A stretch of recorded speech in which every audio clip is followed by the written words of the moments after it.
નમસ્કાર દર્શક મિત્રો, આપ જોઈ રહ્યા છો Banas crime 24 news Gujarati channel. હવે જોઈએ આજના મુખ્ય સમાચાર। શાળામાં અભ્યાસ કરતા વિદ્યાર્થીઓને શિષ્યવૃત્તિને લઈ આમ આદમી પાર્ટી દ્વારા નાયબ કલેક્ટરને આવેદનપત્ર પાઠવ્યું। છેલ્લા કેટલાક સમયથી શાળામાં અભ્યાસ કરતા વિદ્યાર્થીઓને સરકારની સહાય યોજના અંતર્ગત મળતી શિષ્યવૃત્તિને લઈ વિદ્યાર્થીઓ ભારે મુશ્કેલીનો સામનો કરવો પડી રહ્યો છે। 2 દિવસ અગાઉ કેટલાક વિદ્યાર્થીઓએ શિષ્યવૃત્તિ નહીં લેવા માટે પત્ર લખી અને સરકાર સામે આક્રોશ વ્યક્ત કરાયો હતો। જ્યારે 2024-25માં ડિજિટલ ગુજરાત પોર્ટલ પર માધ્યમિક અને ઉચ્ચતર માધ્યમિક શાળાના વિદ્યાર્થીઓને શિષ્યવૃત્તિ ઓનલાઈન દરખાસ્ત કરવામાં અને ટેકનિકલ અને વ્યવહારિક મુશ્કેલીઓ છે, જેના કારણે આ કામ સમય મર્યાદામાં પૂર્ણ કરવું અશક્ય બની ગયું છે। સાથે પાત્રતા ધરાવતા વિદ્યાર્થીઓ ડોક્યુમેન્ટ સમયસર રજૂ ન કરી શકવાને કારણે શિષ્યવૃત્તિથી વંચિત રહેવું સંભવ છે। ત્યારે સરકાર દ્વારા ઓછા ડોક્યુમેન્ટ સાથે સરળતાથી લાયક વિદ્યાર્થીઓને શિષ્યવૃત્તિ મળી રહે તે માટે શરતોમાં જરૂરી કરવા અને ઓનલાઈન પ્રોસેસમાં પણ સોફ્ટવેરમાં સુધારા કરવા માટે આમ આદમી પાર્ટી દ્વારા મુખ્યમંત્રીને સંબોધી નાયબ કલેક્ટરને આવેદનપત્ર પાઠવ્યું હતું।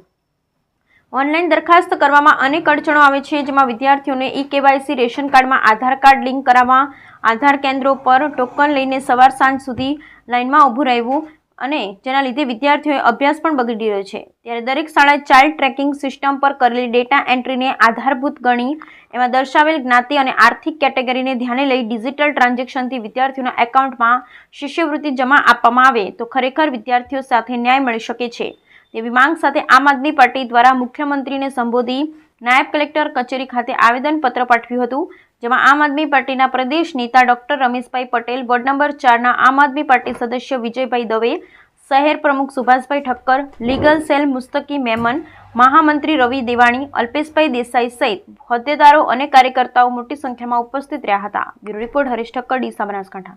વર્તમાન સમયમાં વિદ્યાર્થીઓ જે શાળામાં ભણે છે એમની શિષ્યવૃત્તિ માટે 2024-25નું જે ડિજિટલ પોર્ટલ છે એમાં ઓનલાઈન કંઈક એપ્લિકેશન કરવાની હોય છે અને આ બાબતે વિદ્યાર્થીનું આધાર લિંક ને બધું કેટલા પ્રકારનું વિદ્યાર્થીને માનસિક ત્રાસ મળે એવી સરકારે ફતવો બહાર પાડ્યો છે।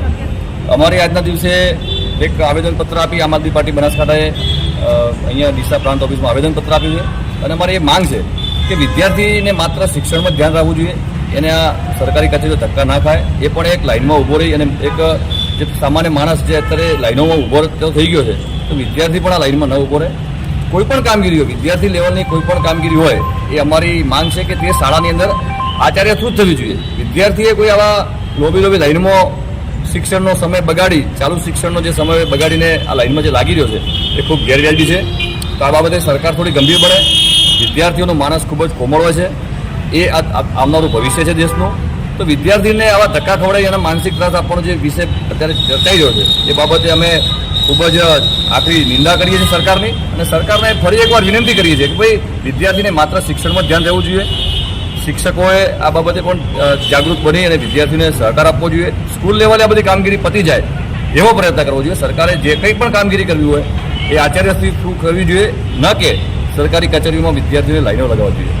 તો આ બાબતનું આવેદનપત્ર આમ આદમી પાર્ટી ડીસા ટીમ અને બનાસકાંઠા ટીમ વતી અહીંયા અમે પ્રાંત કચેરી ડીસા ખાતે આપ્યું છે।